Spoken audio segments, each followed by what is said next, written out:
Ito yung sinasabi ng ating Pangulo na talagang ito, kahayupan na ito. Hindi tao itong mga taon to. Ito construction ng isang flood control structure, yung nakikita nyo ngayon. Yung protection wall, no? Dito sa river, worth 96.5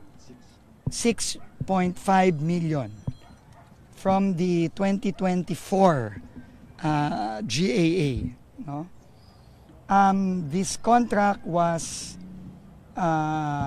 started on March 20, 2024. Tandaan nyo yung data. March 20, 2024. Nakalagay dito, ang kanyang duration is dapat 270 days. Okay? Pero, nung June 11, so, April, May, June, so, less than 3 months, nakalagay dito, actual accomplishment, 100% in 3 months. So, tandaan nyo yan, ha? 270 days dapat. Di ba? 3 months, wala pang 3 buwan, nakalagay dito, 100% accomplished na siya. And kumulekta na yun, sir? Date collected, meaning nabayaran si Wawaw Builders, siya ang contractor, si Wawaw, July 21, 2024. So, 1 month after. So, 2024. Okay. So, yun ang background. Okay, yun ang background. Okay. Tinanong ko si Cap Oscar Gabriel, ang kapitan natin dito. Kailan ba nagsimula ito? Itong ginagawa, yung nakikita nyo ngayon. Kasi obviously, bago pa nang gawa yan eh. Diba? Ang sagot sa akin ni Cap, ang sagot sa akin ng mga kababayan natin doon, yung mga nakatira dito sa tabi, 3 weeks ago. So, ito, ang tawag ko dito, patay na, pinipilit buhayin. Kasi nabayaran na siya nung last year. Sabi dito ng DPWH, 100% completed na to last year. Pero, siguro, 3 weeks ago, umiinit, nag-iimbestiga na ang Senado, nag-iimbestiga na ang Kongreso, nagalit na ang Pangulo. Pinipilit buhayin yung patay. Wala na to ghost project ito Klarong-klaro na ghost project ito. Pero dahil lang sa mga pangyayari, hinahabol ngayon. And kausap ko din yung subcontractor, si Jojo. Kabalen ko ito. Kinontrata lang siya 3 weeks ago. No, 3 weeks ago. Bayad na to, tandaan nyo, bayad. July 2024, bayad na to.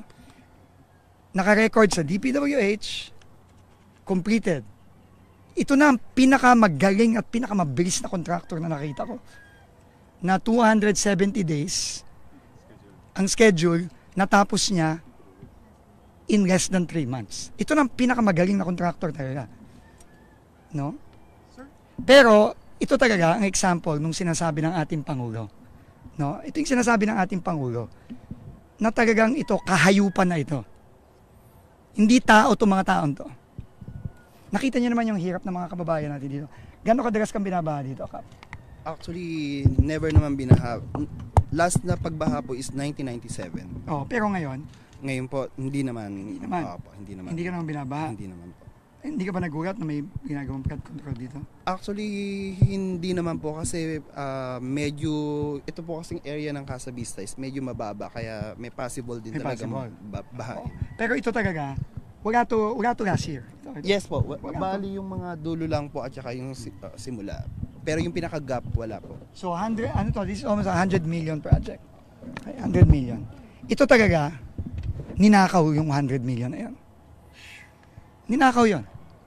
Wala Wala ito Ngayon lang to nagkaroon Ngayon lang hinari si Jojo Subcon lang yan Di ba wala siyang kasalanan. Naghahanap buhay lang yung kababayan natin na yan Pero tong hayop na Wawaw na ito, at yung kung sino man ang may-ari niyan, talagang kailangan managot yan. And kung sino man ang nag-aproba nito sa DPWH, kailangan managot nito. Wala pa Wala Hanapin ko yung dokumento. Ano lang to? Summary Saan? Meron ba? Ito. Ito pala. Hindi ko nakita yung signature Ang nag-clear down nito si JP Mendoza, Chief Construction Section Si Bryce Erickson Hernandez, Assistant DE, tsaka si Henry Alcantara at that time DE. Ito na yung under investigation, sir. Oo, ito yung pinadala natin ng lookout order. So, ganito na lang. No? Bago tayo mag-usap pa. Today, I'm going to announce, number one, Henry Alcantara, effective today, is dismissed from the... Ngayon, he's suspended. Okay, he is now dismissed. I will call for a summary dismissal of Henry Alcantara. And next week, I will ask the DPWH legal to recommend filing charges, the appropriate charges against Henry Alcantara. Criminal? Whatever, well, obviously criminal to. No, criminal to. I mean, pag nanakaw ito 100 million. 100 million. 100 million. So si Henry Alcantara, dismissed, and we will recommend filing of charges with the Ombudsman. Bryce Fernandez, JP Mendoza, I will already begin proceedings of dismissal. No, may proseso tayo dyan, kailangan nating sundin yan. Pero sisimulan na natin yan at hindi ako magtataka na madidismiss na rin to very, very soon. Pero hindi na natin hihintayin yun. Papafilegan na rin natin kasabay ni Henry Alcantara ng appropriate charges sa Office of the Ombudsman. So I will order the DPWH legal team to already prepare the necessary recommendations supported by documents such as this, no, to file the appropriate charges against them. This is this is criminal. Mga hayop to mga taon to, hindi tao to mga to. Isa pa lang to, by the way. Isang project pa lang to.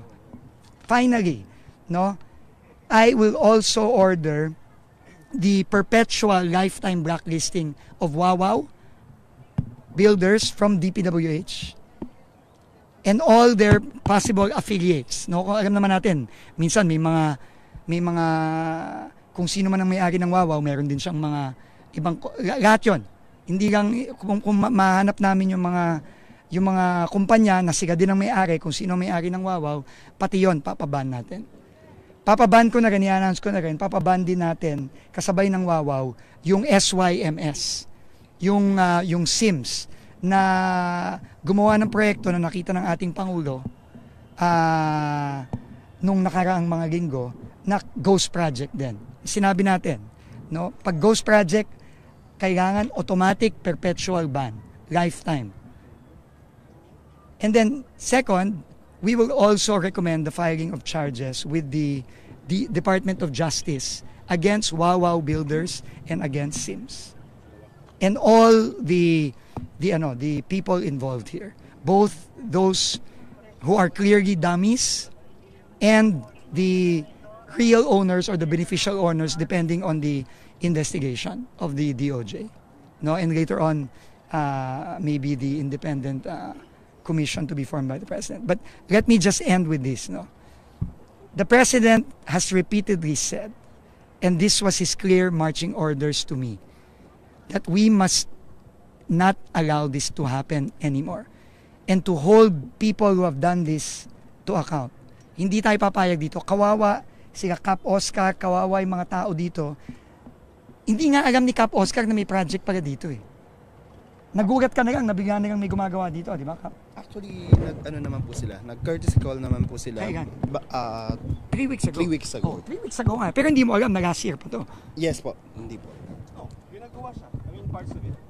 Hindi. Yung parts, matagal na yan eh. Kita mo naman eh. Ang tagal ng gawa ng mga yun eh. Pero ito, 3 weeks ago lang tong segment na ito. Ito yung 100 million. Ito yung 100 million. Last year, when it said March 20 to June 11, walang nothing. So itong ikli na to, 100? Phase 2 na to, sir. Phase 2 na to. Hindi ko alam. Hindi ko alam kung anong phase ito. Ilang meters po yan, sir? Tinatanong ko nga Jojo, ilang metro ba ito? Sir, excuse. Oh. Kung di po ako nagkakamali, 3 portion po kasi itong ginawa sa Mikasa Vista eh. Bali, ito po yung pinakalas. Ito yung... Pero ito yung declared finished 24. Yes. Yes. So, anyway, as I was gonna say, this is the President's marching orders and we will execute.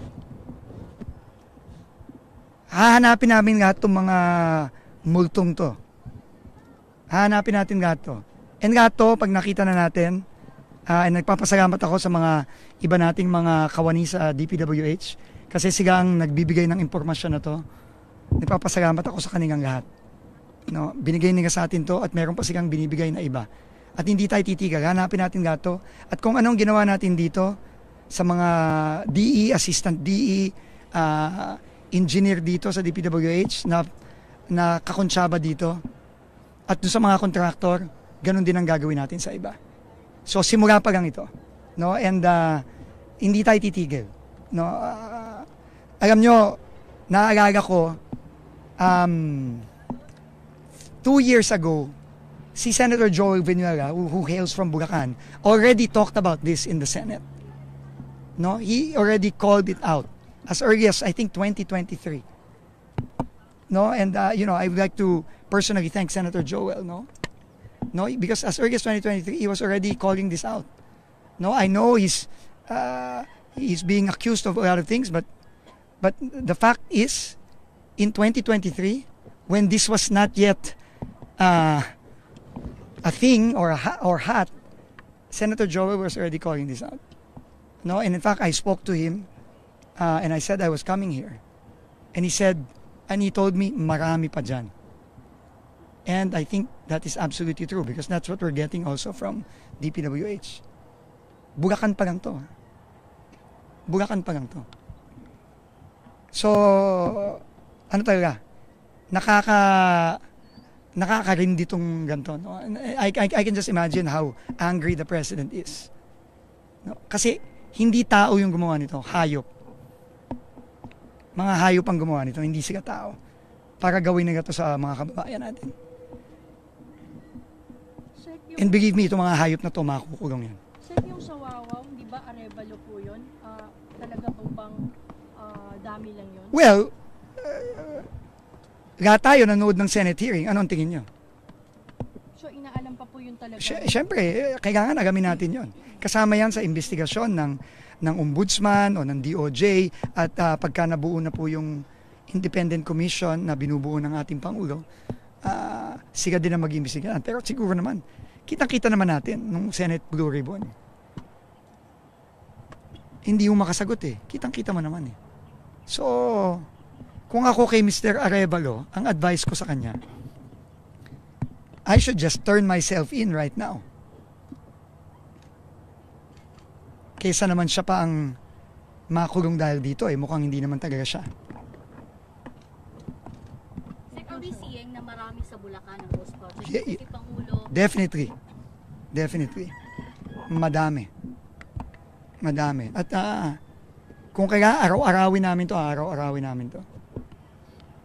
Sir, si former Secretary, mentioned 15 na missing na brief kayo, sir, kung Yes, I got a briefing but of course, ano yun, no? Kailangan nating tignan. Pero ito talaga, na-mention to ni Secretary Bonoan, na-mention din meron ding mga ibang nag-feed sa amin na hindi ko pwedeng pangalanan, kaya kami nagpunta ngayon. Kitang-kita naman natin. Tsaka, yung kapal ng mukha na babalik dito, tapos pipigit buhayin yung patay dito, di ba? Na magmamadali, tapos talagang brazen. Kahayupan talaga nitong mga taon to. sir, yung July, all 96 pinabayaran siya. Yeah. Well, I will have to verify but it looks like it. It looks like it. sa quality ng gawa. Kamusta yun? Well, ngayon, in fairness, tinitingnan ko yung quality, okay naman. No, matibay naman. Kaya buti na lang itong kabagen ko marunong.